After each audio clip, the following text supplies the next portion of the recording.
Gabing madilim sa libis ng nayon, paginting ito. Ayoko talaga sa probinsya.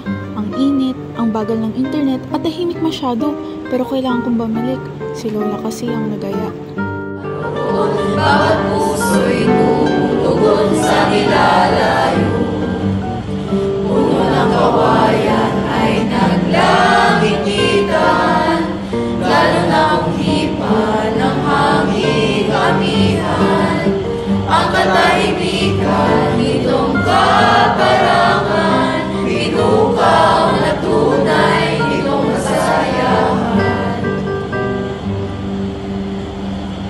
Kung ang hanap mo ay ligaya sa buhay, sa libis ng nayon doon manirahan.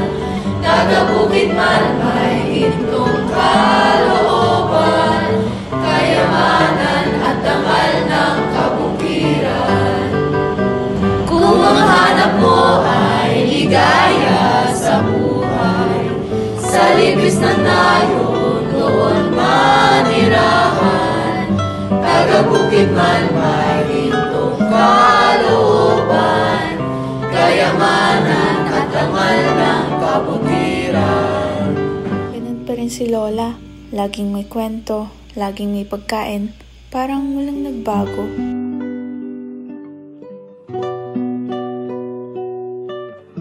Dati, dito ako nagtatatakbo. Tapos doon ako natuto magtanim. Alam mo, masarap ang buhay rito kung bubuksan mo lang ang puso mo.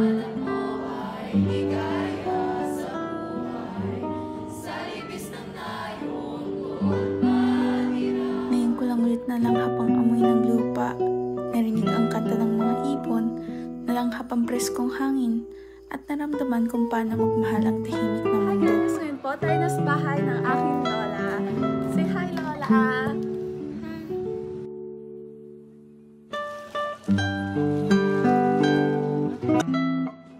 Anak, ang puso natin hindi lang sa lungsod tumitibok. Minsan, sa libis ng nayon mo lang talaga maririnig ang sarili mo.